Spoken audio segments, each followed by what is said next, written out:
Hello everyone, how are you? कैसे हैं आप सभी? आई होप सभी अच्छे होंगे, स्वस्थ होंगे। मैं प्रतिभा आप सभी का स्वागत करती हूँ अपने चैनल संभव पर।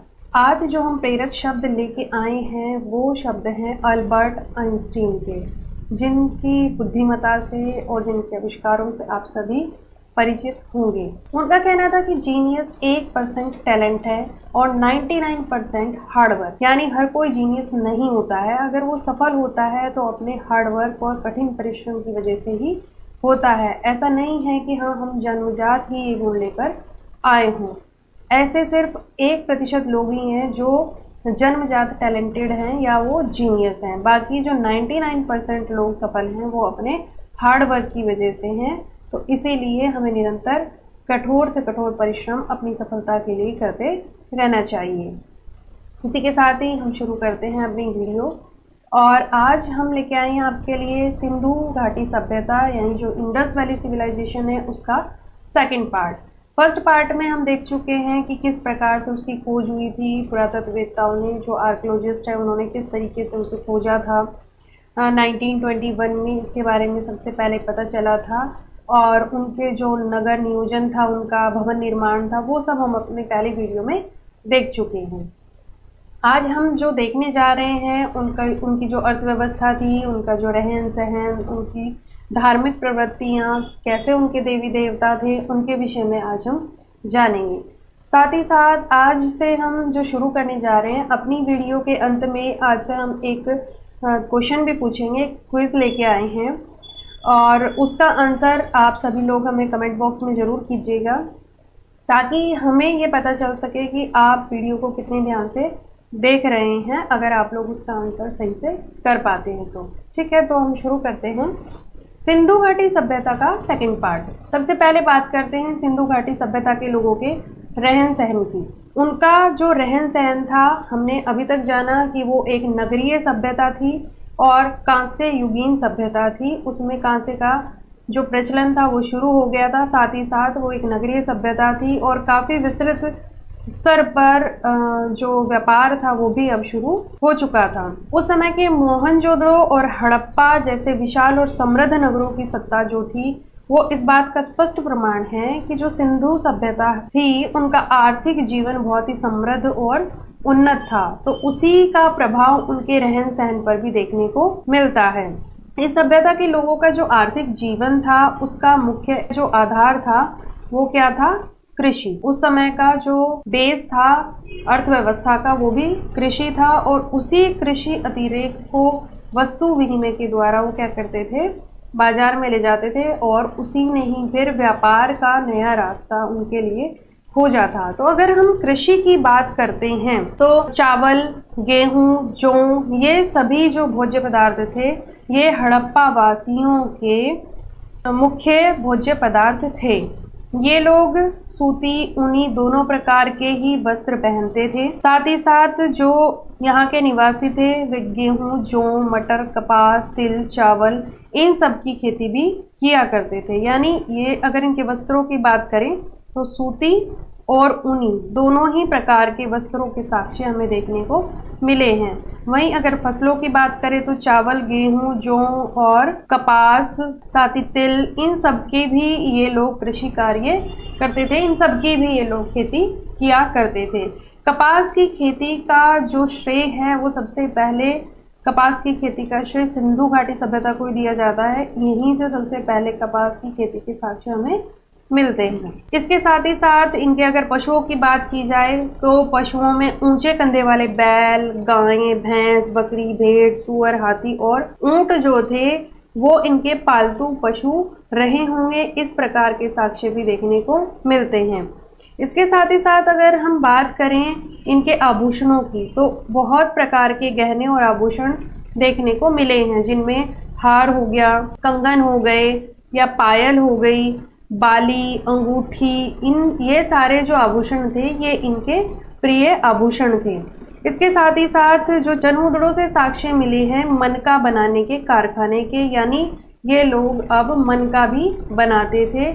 ये जो इनमें पिरोए गए हैं मनका, ये बनाने के कारखाने भी जनहुदड़ों से मिले हैं। ये लोग अपने खान पान में शाकाहारी के साथ साथ मांसाहारी भी थे, यानी उस समय मांसाहार और शाकाहार दोनों ही हमें देखने को मिलते हैं। इसके साथ ही साथ अगर देवी देवताओं की बात की जाए तो यह मिट्टी की मूर्ति उन लोगों की देवी की मूर्ति थी। पत्थर के चौकोर फट्टे पर एक आकृति, आप ये दूसरी तस्वीर देखेंगे, इस चित्र में क्या है कि ये एक चौकोर फट्टा है, इस पर एक आकृति बनी हुई है। उस आकृति के सिर पर भैंसे के सींग दिखाई दे रहे हैं और उसके चारों तरफ कई जानवर भी बने हुए दिखाई दे रहे हैं। तो संभवतः ये माना जाता है कि ये इनके देवता होंगे और ये जो मूर्ति है ये माना जाता है कि ये इनकी मातृ देवी की मूर्ति रही होगी। इसके अलावा कुछ मोहरों पर पीपल की पत्तियां, सांप की आकृतियां, इस प्रकार की आकृतियां भी देखने को मिलती है, तो जिससे अनुमान लगाया जाता है कि ये लोग प्रकृति पूजा भी किया करते थे, यानी पेड़ पौधों की, पत्तियों की, इन सब की पूजा भी ये लोग किया करते थे। वहीं इतिहासकारों के अनुसार ये माना जाता है कि हड़प्पा सभ्यता के धर्म की जो 4 मुख्य विशेषताएं थी उनमें क्या था कि एक तो ये लोग मातृ शक्ति की उपासना करते थे, यानी मातृ देवी की जो साक्ष्य मिलते हैं मातृ शक्ति की उपासना करते थे। इसके साथ ही साथ ये लोग शिव की उपासना करते थे। जो देवता इनके मिले हैं चित्रों में उन्हें शिव के से उनकी तुलना की गई है और उन्हें माना गया है कि ये शिव की पूजा करते थे। साथ ही साथ ये लोग वृक्ष पूजा करते थे और पशु पूजा भी ये लोग किया करते थे। तो ये जो 4 बातें हैं ये धर्म के आधार पर इनकी मुख्य 4 विशेषताएं हमें देखने को मिलती हैं। इसके अलावा अगर हम इनके काम धंधों की बात करें कि किस प्रकार के कार्य इनके थे, तो उस समय जो खुदाई हुई है, खुदाई में तांबे और कांसे की बनी हुई कुल्हाड़ी, दर्पण, आरी, कंघियां, उस तरह ये सारी चीज़ें भी हमें प्राप्त हुई हैं। इसका मतलब ये हुआ कि जो सिंधु घाटी के लोग थे वो ज़मीन में से धातु निकालने और उसे साफ करने, उसे गलाकर चीज़ें बनाने में भी बहुत ही ज़्यादा निपुण हो चुके थे। इन चीज़ों को बनाने में वो लोग अब परफेक्ट हो चुके थे। इन लोगों ने किस धातु का सबसे ज़्यादा प्रयोग किया? कांसा का। कांसा किस चीज़ से बनता है? कांसा बनता है तांबा प्लस टिन से। तो इसीलिए हमें ज़्यादातर उस समय के जो हथियार या औजार मिलते हैं वो कांसे के बने हुए मिलते हैं, जो कि तांबा और टिन को मिलाकर ये लोग बहुत ही अच्छे प्रकार से बनाते थे। इसके साथ ही साथ आश्चर्य की बात ये है कि धातु की चीज़ें बनाने के साथ साथ ये लोग पत्थर के औजार भी बनाया करते थे, बहुत ही सुंदर और सुडौल। इसका कारण शायद यह था कि तांबा और कांसा जैसी धातुएं पत्थर की तुलना में बहुत ज़्यादा मजबूत नहीं थी। ये धातुएं हर जगह आसानी से मिल भी नहीं सकती थी और पत्थर जो था वो आसानी से यानी इजीली अवेलेबल था। इसलिए लोग कई औजार पहले की तरह पत्थर के ही बनाते थे। जैसे हम इस चित्र में देख सकते हैं कि पत्थर का भाला मिला है उस समय का, और एक बैलगाड़ी मिली है। ये इस बैलगाड़ी की खास बात क्या है, इसकी टेक्नोलॉजी अगर आप देखेंगे तो इस बैलगाड़ी में 2 बड़ी खोज छिपी हुई है। क्या? एक ये पहिया और दूसरा ये बैलगाड़ी। यानी अभी तक हमने देखा कि जो पाषाण काल हमने पढ़ा था, पाषाण काल में मानव ने क्या किया था? पहिए की खोज कर ली थी और उस पहिए का प्रयोग कहाँ किया था? उसने चाक बनाने में और सामान को ढोने में। लेकिन सिंधु सभ्यता आते आते उसने पहिए के साथ साथ बैलगाड़ी को भी उसमें जोड़ना शुरू कर दिया था। यानी एक नवीन खोज हमें देखने को मिलती है जो कि इनके व्यापार में बहुत ही ज़्यादा सहायक रही होगी। इसके साथ ही साथ ये जो खिलौना है इसमें इन्होंने एक तार लगाया हुआ है। ये जो अगर इस तार को हम खींचते हैं तो इन बैलों का सिर हिलता हुआ दिखाई देता है, जो कि उस समय की इनकी टेक्नोलॉजी या इनके मस्तिष्क के विकास को दर्शाता है कि हाँ, इन लोगों ने कितना अधिक विकास अब कर लिया था, कितनी ज़्यादा ये खोजें कर चुके थे। वहीं उस समय चाक का इस्तेमाल मिट्टी के बर्तन बनाने के लिए भी होने लगा था। हमने देखा कि पहिए की उसने खोज कर ली थी, उसी से उसने चाक बना लिया था। इसीलिए पहले की तुलना में अब बहुत ही अच्छे किस्म के बर्तन भी बनने शुरू हो गए थे। साथ ही साथ उस समय की जो मूर्तियाँ मिलती हैं, जैसे ये मोहनजोदड़ो से प्राप्त कांसे की बनी नर्तकी की मूर्ति हमें मिली है साक्ष्यों में, तो इससे हम अनुमान लगा सकते हैं कि हड़प्पा के नगरों में बहुत से कारीगर रहते थे और नगर के लोग जो थे वो अपनी ज़रूरत के अकॉर्डिंग, अपनी ज़रूरत के हिसाब से सभी चीज़ें घर पर नहीं बनाते थे, लेकिन उन्हें कारीगरों के द्वारा वो सारी चीज़ें उपलब्ध आसानी से हो सकती थी और कारीगर इन्हें बनाकर बेच सकते थे। जैसे ये सेल खड़ी से बनी मूर्ति है, इससे भी हमें पता चलता है कि उस समय के जो कारीगर थे वो कितने ज़्यादा निपुण हो चुके थे और कितनी सुंदर और बारीकी से वो कारीगरी करने लगे थे। सेल खड़ी क्या होती है? सेल खड़ी एक प्रकार का पत्थर होता है सफ़ेद रंग का, जिसे मृदु पत्थर भी बोलते हैं, और इसका बहुत जगह प्रयोग किया जाता है। जैसे क्रीम पाउडर बनाने में भी उसका प्रयोग किया जाता है। सेल खड़ी से बहुत लोग परिचित भी होंगे। कुछ जगह सेल खड़ी को खिड़िया भी बोलते हैं। तो उस मिट्टी को ही ये लोग इतना सुंदर आकार दे देते थे, उससे मूर्तियां बनाते थे और उसके बाद में फिर उनको पेंट करते थे। उनको ये लोग रंगीन भी रंगों से बना देते थे। अब अगर हम बात करते हैं इनकी अर्थव्यवस्था की, यानी इनकी व्यापार की, इनके वस्तु विनिमय की, तो ये लोग इस समय का जो व्यापार था वो सबसे ज्यादा जो प्रभावित था वो था वस्तु विनिमय से। वस्तु विनिमय के बारे में हम पहले भी बात कर चुके हैं कि एक वस्तु के बदले में दूसरी वस्तु को लेना या देना, यानी जो भी हमारे पास कृषि अतिरेक होगा या और भी कोई चीजें होंगी, तो उसमें क्या करते थे ये लोग कि जो हमारे पास अतिरिक्त चीजें होंगी वो हम दूसरे को दे सकते थे और दूसरे के पास जो अतिरिक्त चीजें होंगी उन्हें हम ले सकते थे, यानी अदल बदल के ये लोग वस्तुओं का विनिमय कर लेते थे और यहीं से ही इनके व्यापार की नींव डली थी। हड़प्पा के नगरों में क्या था कि पत्थर, हाथी दांत, धातु और मिट्टी की बनी हुई वस्तुएं भी मिली हैं। तो कुछ विद्वान सोचते हैं कि ये वास्तव में व्यापारियों की मोहरें थी। ये भिन्न भिन्न आकार की मिली है, आप देख सकते हैं चित्र में भी, इनके ऊपर चित्र भी अलग अलग बने हुए हैं। इन मोहरों पर आदमी की आकृतियां हैं, कुछ पर जानवरों की आकृतियां हैं, कुछ पर पेड़ पौधे भी बने हुए हैं और कुछ बर्तनों की आकृतियां भी बनी हुई हमें दिखाई देती हैं। व्यापारी जब एक जगह से दूसरी जगह सामान भेजते थे तो सामान बांधकर उस पर गीली मिट्टी छापते होंगे और गीली मिट्टी पर अपनी मोहर से छाप बना देते होंगे। यानी ये क्या थी? सील थी कि जैसे कोई भी सामान अगर पैक हो गया तो पैक होने के बाद गीली मिट्टी लगाकर गीली मिट्टी के ऊपर फिर इसका ठप्पा लगाया जाता था, इस मोहर से छाप लगाई जाती थी। जो बंडल थे, जो व्यापार का सामान था, उसको पहचाना जा सके कि ये सामान कहाँ से आया है और ये सामान कहाँ को जाना है। तो एक प्रतीक के रूप में ये इनका प्रयोग करते रहे होंगे। इसके अलावा तोलने के लिए, नापने के लिए बहुत सारे बटखरे भी मिलते हैं। बटखरे और पैमाने भी मिले हैं साक्ष्यों के तौर पर। तो इससे सीधे सीधे ये पता चलता है कि उस समय का जो व्यापार था वो कितना उन्नत था। बहुत सी ऐसी मोहरें भी मिली हैं जो दूसरे देशों में पाई गई हैं, खासकर मेसोपोटामिया में। इसीलिए लगता है कि इराक यानी मेसोपोटामिया और हड़प्पा के नगरों के बीच में अच्छा खासा व्यापार उस समय होता होगा। दूसरी बात ये कि अगर व्यापार हो रहा है दो देशों के मध्य में, कभी की भी बात कर ले, भूतकाल की, भविष्य की, तो उस व्यापार के क्या लाभ होते हैं ये हम देख चुके हैं कि हाँ व्यापार हो रहा है, लेकिन व्यापार के क्या लाभ होंगे?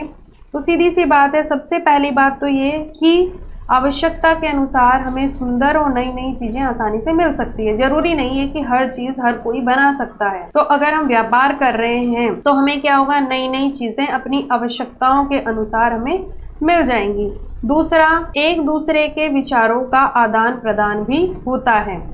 एक दूसरे के विचारों से हम परिचित होते हैं, हमें पता चलता है एक दूसरे के ज्ञान विज्ञान का, और धीरे धीरे विकास और ज्यादा किया जा सकता है। इसके साथ ही साथ दूसरे देशों के विषय में भी जानकारी मिलती है और वहाँ की टेक्नोलॉजी से भी हम परिचित हो सकते हैं। साथ ही साथ वो लोग भी हमसे कुछ सीख सकते हैं और हम लोग भी उनसे कुछ ना कुछ सीख सकते हैं। ये हर क्षेत्र में हो सकता है, सामाजिक क्षेत्र में भी, राजनीतिक क्षेत्र में भी, सांस्कृतिक क्षेत्र में भी। विकास हर क्षेत्र में किया जा सकता है और विचारों का आदान प्रदान भी हर क्षेत्र में किया जा सकता है, यानी हर प्रकार से एक देश दूसरे को प्रभावित कर सकता है। इसके साथ ही साथ व्यापार की जो सबसे खास बात है वो ये कि अगर हमारे पास अतिरिक्त उत्पादन होगा तभी उस समय व्यापार संभव था। क्यों? क्योंकि वस्तु विनिमय था।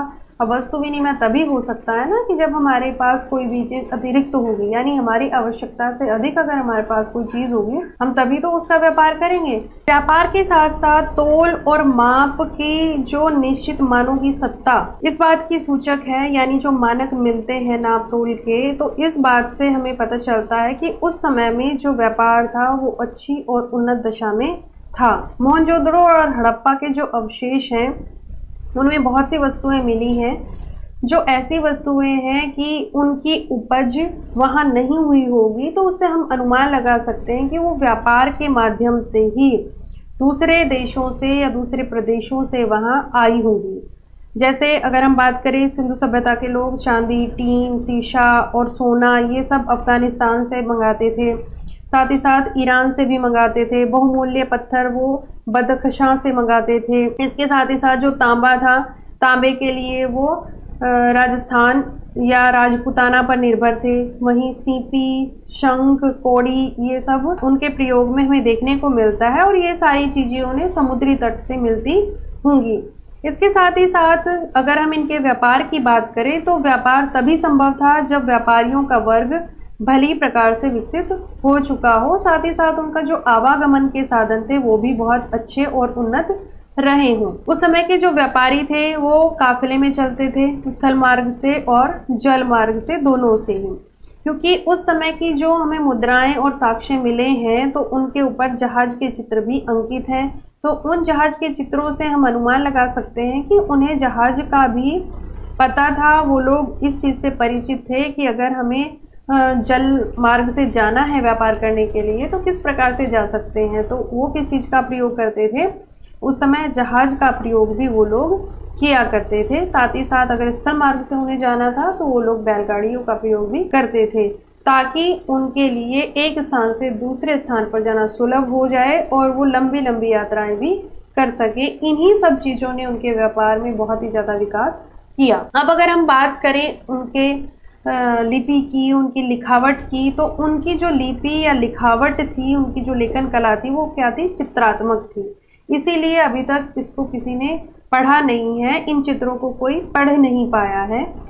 उनकी अगर मुद्राएं भी मिली हैं और उनके ऊपर कुछ लिखा हुआ है तो वो भी चित्रात्मक है। कोई लिपि ऐसी है जिसमें चित्र बनाए गए हैं लेकिन उसको अभी तक कोई पढ़ नहीं पाया है। इसीलिए इस सभ्यता को हम आद्य ऐतिहासिक काल में भी रखते हैं। आद्य ऐतिहासिक काल हम पहले ही पढ़ चुके हैं, यानी अधूरा ऐतिहासिक काल, जिसमें हमें लिखित रूप में तो सामग्री मिलती है लेकिन हम उस सामग्री को अभी तक पढ़ नहीं पाए हैं। बहुत सारी ऐसी चित्र बने हुए हैं, उत्कीर्ण हैं इस तरीके से, लेकिन हम इन्हें क्या बोलें, क्या समझे, इसीलिए इनका अनुमान नहीं लगाया गया अभी तक। इसीलिए कोई भी अभी तक इन्हें पढ़ने में सफल नहीं हुआ है। उस समय की लिखावट पढ़ी नहीं गई है, लेकिन उस समय में जो लेखन कार्य था या जो लेखन शैली थी वो बहुत ही ज्यादा विकसित रही होगी। इसका अनुमान हम ऐसे लगा सकते हैं कि सिंधु सभ्यता में लिखने के लिए शाही का प्रयोग भी किया जाता था। इस बात का जो प्रतीक है वो एक साक्ष्य है जिसमें कलम और दवात हमें साक्ष्य के तौर पर सिंधु सभ्यता की मिली है।